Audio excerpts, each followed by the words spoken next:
राधे, जय श्री कृष्णा। कैसे हैं आप सब? आशा करती हूँ अच्छे होंगे, कुशल होंगे, मंगल होंगे। अच्छा, मैं आप लोग को ये बता दूँ कि ये क्या पीरियड में एकादशी का व्रत रख सकते हैं या नहीं।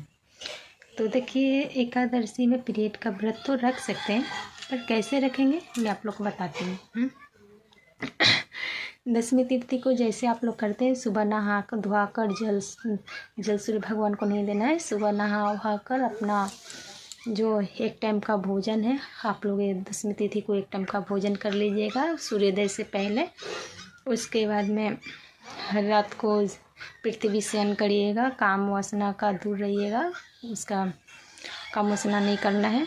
और फिर एकादशी के दिन फिर सुबह उठकर नहा धोआ कर आप एक हाथ में सिक्का ले लीजिएगा, मन में संकल्प ले लीजिएगा, श्री विष्णु श्री विष्णु श्री विष्णु, हे श्रीमन नारायण, हे गोविंद देव जी, मैं अपने आप को आपके श्री चरणों में समर्पित करती हूँ।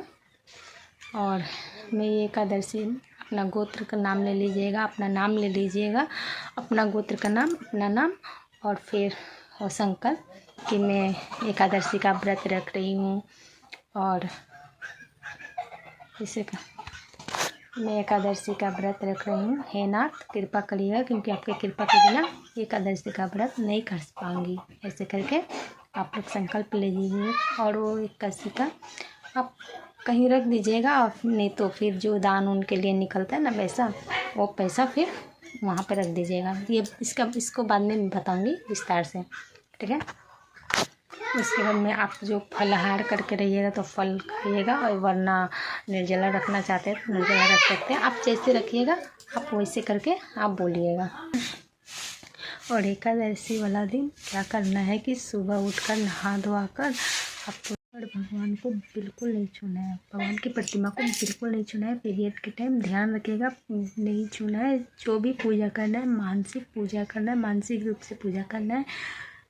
स्पर्श नहीं कर, भगवान को स्पर्श नहीं करना है। जो भी करना है मन से करना है, तन से नहीं मन से करना है, ठीक है।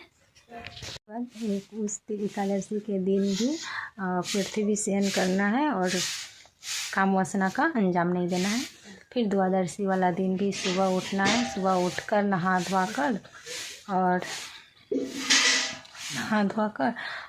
मुहूर्त होता है, उस मुहूर्त के बीच में ही एक पारण करना होता है। और आप चावल से ही भगवान को भोग लगा कर, आप तो एक पीरियड में तो भोग नहीं लगा सकते हैं, तो आप मानसिक रूप से आप ये समझिएगा कि हम भगवान को, प्रभु को भोग लगा दिए हैं। उसके बाद में आप क्या करिएगा कि आप चावल वावल से ही व्रत का पालन करिएगा। और हाँ, अगर आपका घर में कोई फैमिली है तो उनसे आप भोग लगवा सकते हैं, वो प्रसादी आप पा सकते हैं। चावल का ही बना हो, चावल का ही कुछ बना हो, वो आप खा सकते हैं। वो आप मतलब भगवान को भोग लगा कर और आप खा सकते हैं। तो वो आपको एक टाइम का भोजन नहीं गिनाएगा। फिर जो भोग लगा हुआ भोजन रहेगा वो आपका वो प्रसाद के रूप में चला जाएगा। और जो फिर दोपहर के टाइम में चाहे सूर्योदय से पहले एक बार आप भोजन खा लीजिएगा। एकादशी वाला दिन है ना, आप लोग क्या करिएगा, सबसे पहले खुद ही मतलब और नहीं कर लीजिएगा। भगवान का पंचामृत से भी आप व्रत तोड़ सकते हैं, ठीक है, विश्राम व्रत कर सकते हैं। लेकिन आपको पहले सबसे पहले कुछ ब्राह्मण को खिलाना होगा, या फिर ब्राह्मण नहीं मिल सकते हैं तो कोई कन्या को खिलाइए। कन्या नहीं मिल सकती तो आप एक काम करिएगा, अपना ब्राह्मण के नाम पर कुछ पैसे निकाल दीजिएगा उनको, मतलब देने के लिए कि उनके भोजन के नाम पर आप लोग पैसे निकाल सकते हैं, निकाल के अलग रख सकते हैं। जब टाइम आएगा तो आप दे दीजिएगा। जब यहाँ ब्राह्मण आएंगे तो ब्राह्मण को आप लोग दे दीजिएगा, ठीक है। लेकिन कुछ ना कुछ निकाल के ब्राह्मण को खिलाइए या कन्या को खिलाइए, पैसा निकाल दीजिए। उसके बाद में आप लोग वो जो भोजन है आप व्रत तोड़ सकते हैं, विश्राम कर सकते हैं।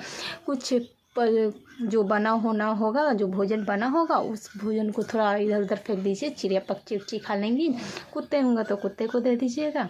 इससे क्या होगा कि आपका जब तक द्वादशी का पालन नहीं करिएगा तब तक एकादशी का पूर्ण रूप से आपको फल नहीं मिलेगा। राधे राधे, जय श्री कृष्णा।